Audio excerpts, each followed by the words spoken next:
The Assyrian Empire, with its iron-fisted rule and military conquests, left an indelible mark in ancient times, becoming one of the most controversial empires in human history. If we say that the Mongol Empire was a great demon king in the Middle Ages, then the Assyrian Empire was definitely the great demon king of the ancient world. As a political entity, the Assyrians experienced over 1400 years of history. However, this once invincible ruler of the Tigris-Euphrates region mysteriously vanished from the historical stage within a very short period of time, leaving behind countless unsolved mysteries. From its initial peaceful commercial city-state, it gradually transformed into an empire completely defined by war and ruled with an iron fist by powerful monarchs, only to fall like a shooting star in the end. What stories lie hidden behind this transformation? Old viewers know that I actually briefly introduced the rise and fall of the Assyrian Empire within a grand narrative framework when discussing ancient Mesopotamian civilization previously. To understand Assyria, we need to cast our gaze towards the Mesopotamian plain, which is nourished by the Tigris and Euphrates rivers, hence also known as the Two Rivers Plain. Due to its suitable climate and fertile soil, this region became one of the earliest places in the world to enter an agricultural society, earning it the title of cradle of human civilization. The Sumerians, who came from unknown origins, Akkadians originating from the Arabian Peninsula, and Babylonians, who were a mix of Sumerian and Semitic peoples, established numerous city-states here. These city-states saw their power waxing and waning. When one grew strong, it would expand its influence over others, dominating Mesopotamia. This process created a splendid cuneiform civilization that lasted for thousands of years. Assyria is sometimes translated as Ashur, which was both the name of a city and the main deity worshipped by locals. Initially, Assyria was just a small city-state on the Mesopotamian plain located upstream along the Tigris River in what is now northern Iraq. It was established around 2600 BC. At that time, the strongest city-state in the Two Rivers Plain was Uruk, founded by Sumerians. However, Uruk's power did not extend to Assyria from 2334 BC to 2192 BC, when the Sumerians declined and Akkadians rose to prominence, establishing the first empire in human history. Assyria became a vassal state of the Akkadian Empire. After the decline of the Akkadian Empire, Sumerians once again regained their strength, with Ur, established by Sumerians, dominating Mesopotamia during what is known as the Third Dynasty of Ur. Thus, Assyria was ruled by the Third Dynasty of Ur. Around 2000 BC, with the decline of the Third Dynasty of Ur, Assyria finally began to emerge as an independent city-state on the historical stage. The Assyrians and Akkadians were both part of the Semitic language family. Early Assyria had nothing to do with empires. It did not have a powerful king but was governed by a council, similar to a city-state parliament, along with a hereditary local ruler called Ishaku, resembling more of a merchant republic. Its core survival depended on trade networks, rather than military forces. Through these networks, Assyrian merchants could transport local textiles, tin mines, and copperware via the famous Assyrian trade route, all the way to Hittite cities in Anatolia, and even as far as the eastern Mediterranean coast. By establishing colonial outposts along the trade routes and signing trade agreements with locals, Assyrian merchants accumulated astonishing wealth, evidenced by thousands of clay tablets discovered through archaeological excavations that record contracts, accounts, and family letters, revealing many details about Assyrian society at the time. For example, families often had husbands engaged in trade abroad, while women were left behind to manage household affairs and local businesses. Many women even complained about their husbands. For instance, a letter written by a woman named Taram Kubi to her merchant husband Inaya in Kanesh is quite representative. "When you left, didn't you say that you would leave me money in Assyria? Where is the money you promised? You didn't leave me even 1 shekel of silver. You took everything from the house with you. Since you've been gone, a terrible famine has hit the city, but you haven't left me a single bushel of grain. Listen, send me silver immediately worth as much as the clothes I made for you, so that I can buy 10 seahs of grain." From this letter, We can see that gender equality was relatively high at the time. Women not only managed family property, but could also read and write letters. Between 1813 BC to 1791 BC, Shamshi, Adad I, a conqueror from another branch of Semitic people called Amorites, appeared on the scene, incorporating Assyria into his Upper Mesopotamian kingdom for the first time, giving Assyria a taste of expansion. He styled himself as king of all four corners of the earth and built temples in Assyria equating Ashur with Enlil worshipped by Sumerians, laying the groundwork for later imperial ideology. However, this prosperity was short-lived. After Shamshi Adad-I's death, his empire split apart. In 1550 BC, Hurrians established a powerful Mitanni kingdom in the upper reaches of the Tigris-Euphrates region, causing Assyria to lose its independence and enter a 3-century-long dark age with almost no written records, marking the end of ancient Assyria. Yet we have reason to believe that it was precisely during this period, lacking historical documentation, that Assyria nurtured the genes for future dominance, beginning its transformation from a peaceful city-state into an aggressive empire, thus birthing one great demon king. Since 1550 BC, Assyria had been under Mitanni control for over 300 years. However, in 1375 BC, King Tushratta of Mitanni was killed by his son, followed by a brutal succession war among his sons that rapidly weakened the kingdom through internal strife. So around 1363 BC, Assyria finally shook off the rule of Mitanni under King Ashur-uballit and entered a new historical phase known as the Middle Assyrian period. At this point, Assyria was no longer content with just being a trading city-state managed by merchants and civic institutions. It began to transform into a kingdom ruled by kings who openly embraced expansionist ideologies. Thus, Assyria ceased to be merely the name of a god or a city, but also became the designation for a territory. Ashur-uballit declared himself king of the world upon ascending the throne, and immediately established a standing army, promoted centralization, and grandly conquered neighboring small states. His successors continued this expansionist policy, especially King Tukulti-Ninurta I, who reigned from 1245 to 1208 BC. This king personally led his troops southward, captured the ancient capital Babylon, stole the statue of Marduk, and took the Babylonian king back to Assyria in a complete humiliation of its former southern overlord. He also built a new capital city named Tukulti-Ninurta on the banks of the Tigris River with his name. However, the rise of the Assyrian Empire was not without setbacks.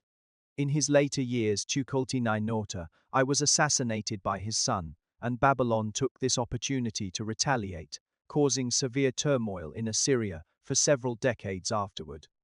Fortunately, this did not substantially affect Assyria's status as a political powerhouse. The western provinces remained firmly under Assyrian control from 1114 BC to 1076 BC with Tiglath-Pileser I ascending to the throne. Assyria quickly regained its vigor. Tiglath-Pileser I was a powerful conqueror who expanded eastward into the Zagros Mountains, westward to the Mediterranean Sea, and northward to the Armenian highlands. He brought Assyrian troops to the sea for the first time and boasted in his inscriptions that, "My chariots trampled over enemy corpses." He also built an enormous botanical garden and zoo at the heart of Assyria, filled with exotic plants and animals.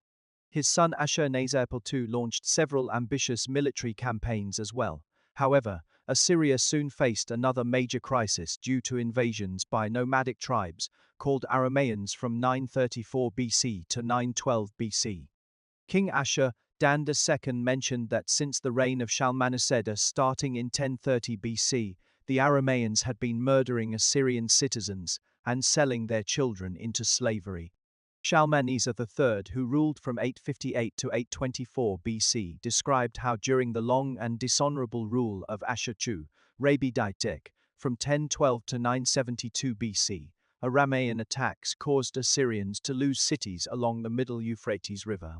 Other Assyrians were forced, in a state of exhaustion from defending their land routes, to abandon their cities and towns and flee to mountainous and remote regions.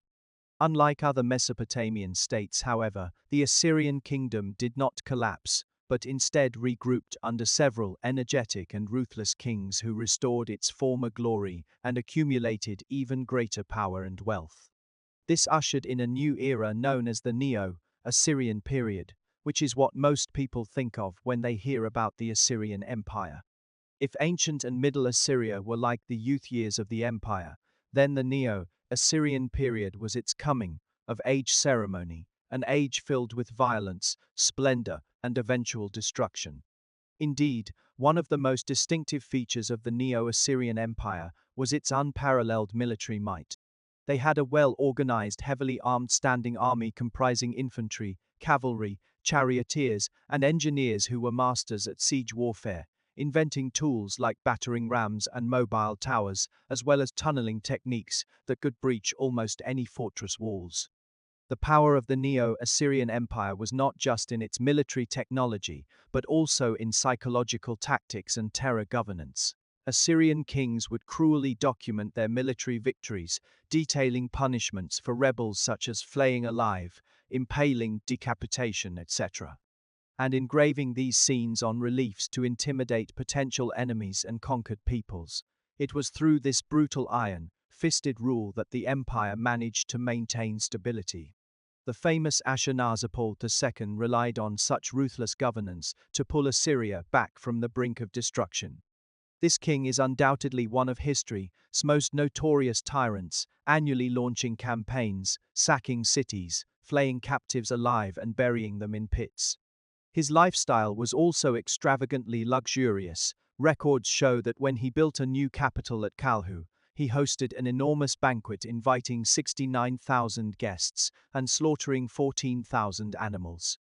On reliefs, he is depicted holding a bow and arrow with feet on enemy heads while even lions tremble before him. His son Shalmaneser III continued his expansionist policies, pushing westward into Syria, where he captured Damascus and accepted the submission of Israel's King Jehu. He also diplomatically pressured Babylon to the south.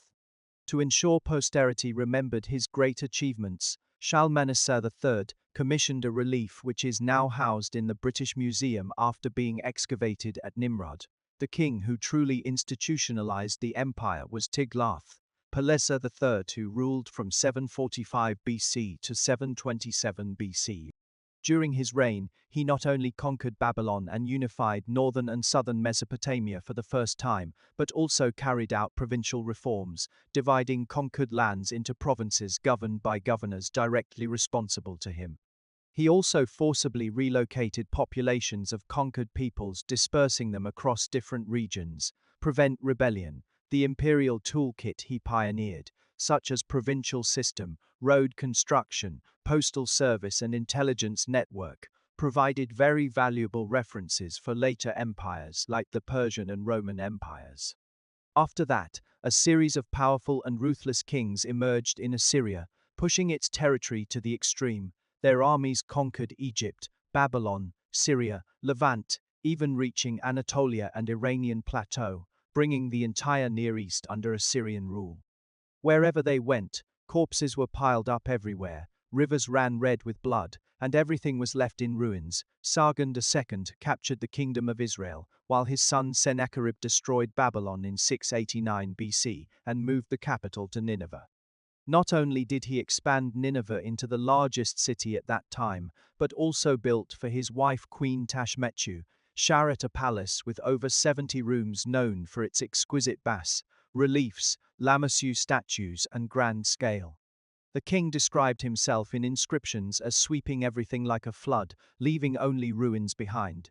Sennacherib's son, Esarhaddon, also inherited the expansion policy of previous Assyrian kings. In 671 BC, he crossed Sinai Peninsula to conquer Egypt, forcing Pharaoh into exile, and pushing the boundaries of Assyria all the way to the Nile Delta.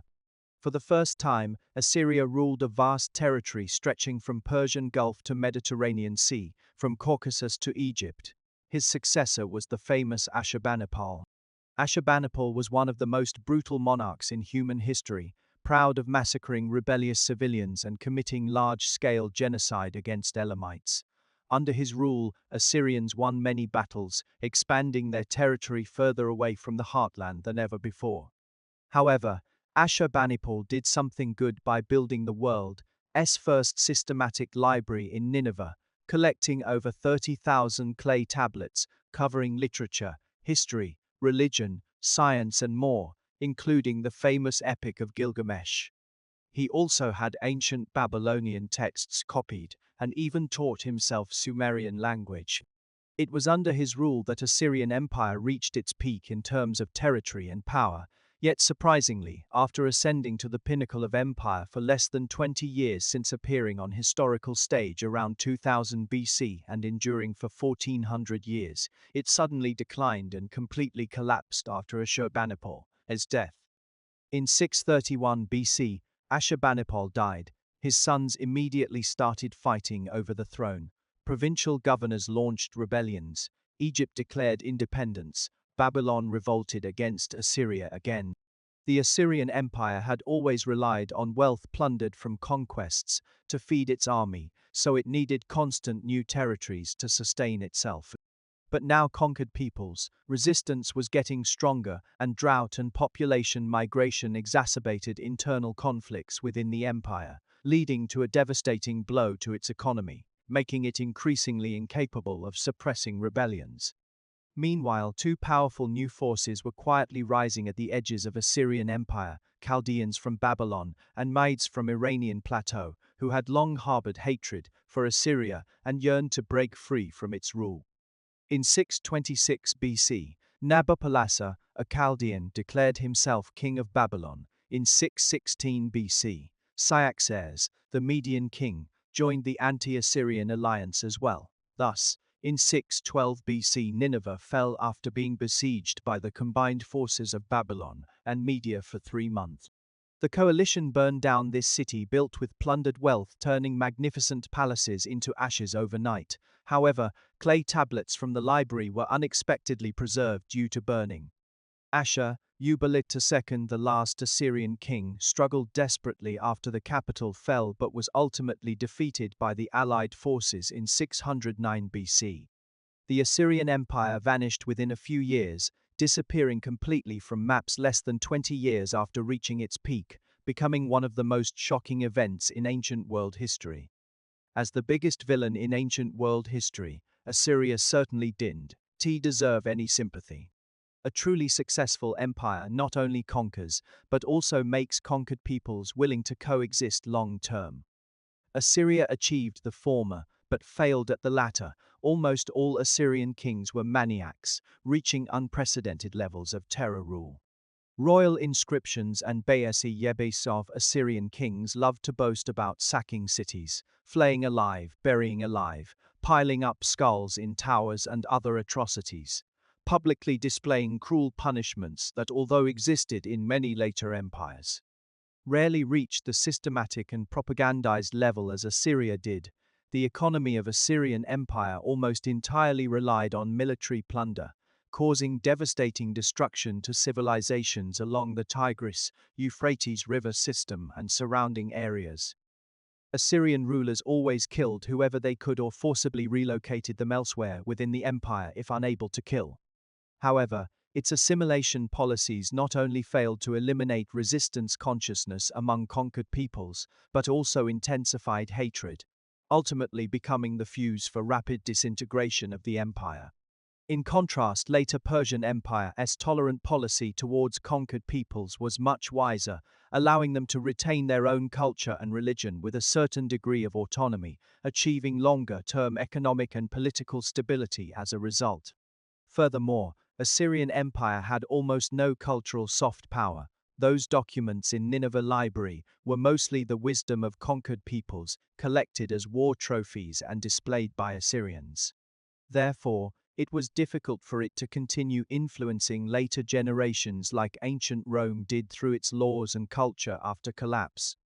Nevertheless, from an insignificant trading city-state around 2000 BC, Assyria went through Old Assyrian, Middle Assyrian and Neo-Assyrian periods until its complete demise in 609 BC. As a political entity, it existed for nearly 1400 years, and its resume is pretty legendary.